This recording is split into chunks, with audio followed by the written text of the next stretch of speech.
जय श्री कृष्णा। महाकाल एस्ट्रोलॉजी में आप सबका स्वागत है। जैसे कि आप सबको पता है, कल से श्रावण शुरू होने वाला है, महादेव का महीना।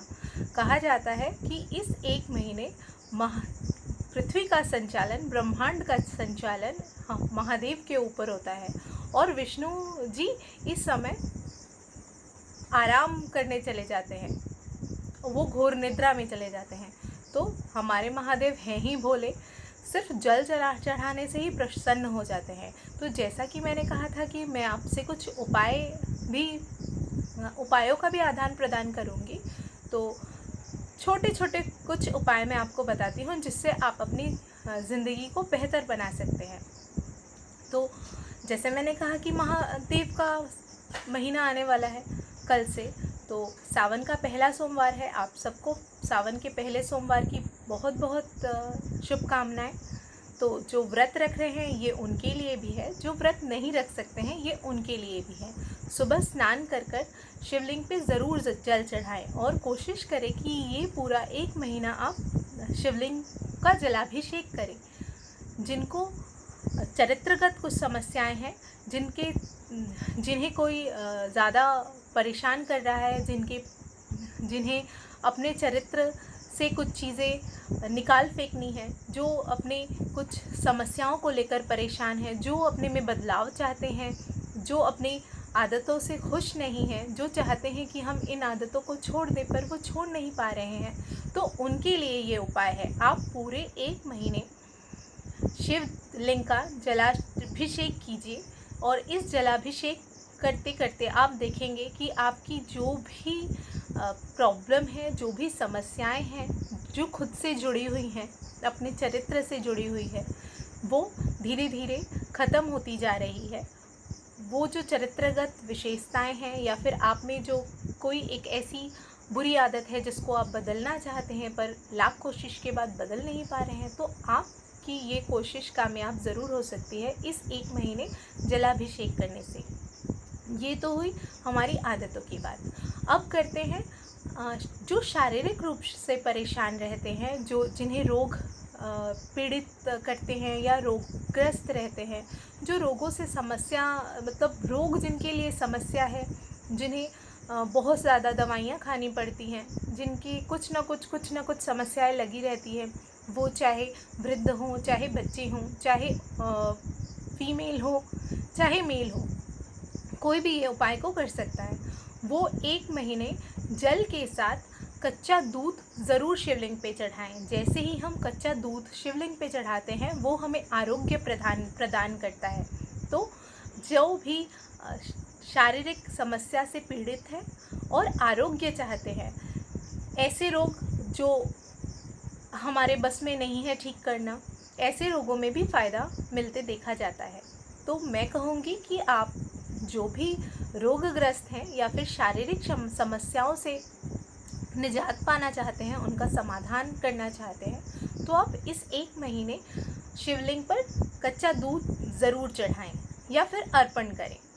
अब चले आते हैं झगड़े झमेले, छोटी छोटी बातों पर नाराज़ हो जाना, छोटी छोटी बातों पर घर में झगड़े हो जाना, बच्चों के बीच, मम्मी पापा के बीच, रिलेशनशिप में, वो चाहे लव रिलेशनशिप हो या फादर मदर का हो या फिर हस्बैंड वाइफ का हो या फिर बच्चों से भी है। अभी एक्चुअली कोरोना के टाइम में सब एक साथ घर पे रहते हैं, तो स्ट्रेस कभी कभी बस्ट आउट हो जाता है और मैक्सिमम टाइम झगड़े में कन्वर्ट हो जाता है ये। तो यहाँ से बचने के लिए, जिनके घरों में हमेशा छोटी छोटी बातों पर उलझ जाते हैं एक दूसरे से लोग, उनके लिए ये उपाय करना बहुत ज़रूरी है और इस उपाय से ज़रूर फ़ायदा होगा। शिवलिंग पर बेलपत्र अर्पण करें। तो ये बेलपत्र कितने होने चाहिए? 5 या फिर 7, इसके अनुपात में आप बेलपत्र अर्पण करें। और ये बहुत अच्छा होगा कि उस बेलपत्र पर अगर आप चंदन से राम राम लिख सकें तो ये आपके लिए और भी बेहतर होगा। एक एक कर कर जल चढ़ाने के बाद एक एक कर कर नमः शिवाय का जाप करते हुए आप उस पर बेलपत्र चढ़ा दें, शिवलिंग पर बेलपत्र चढ़ाएं। तो इससे आप देखेंगे कि आपके घर में समस्याएं जो झगड़े के रूप में है वो सुलझेंगी। ऐसी समस्याएं जिनका कोई कारण नहीं है, अकारण ही उलझ पड़ते हैं, वो धीरे धीरे कम होने लगेगी।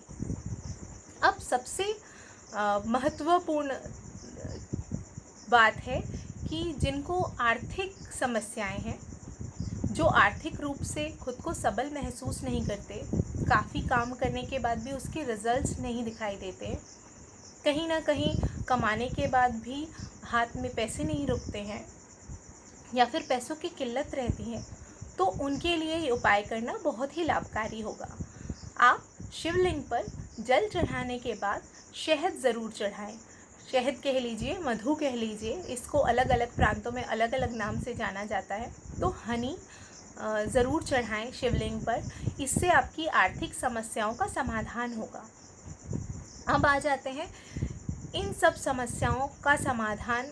मैंने बताया, इसके अलावा भी एक समस्या से हम जूझ रहे हैं, हम यंग जनरेशन मैक्सिमम इस समस्या से जूझ रही है, वो है डिप्रेशन या फिर मेंटल इलनेस, जिसके बारे में कोई बात नहीं करता। तो इससे छुटकारा पाने के लिए, इसका समाधान करने के लिए आप शिवलिंग पर जल के साथ दही चढ़ाएं।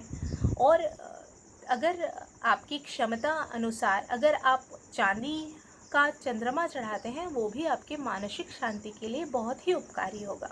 तो ये कुछ उपाय थे जो आप पूरे सावन कर सकते हैं। जिनके शिवलिंग घर पे है वो ये उपाय घर पे भी कर सकते हैं। जिनके पास शिवलिंग नहीं है तो वो मंदिर जा सकते हैं। और कोरोना काल में अगर कोई मंदिर नहीं जाना चाहता तो आप खुद भी अपने शिवलिंग बना सकते हैं मिट्टी से। वो उस पर आप रोज़ जल चढ़ाइए और अपने स्वयं शिवलिंग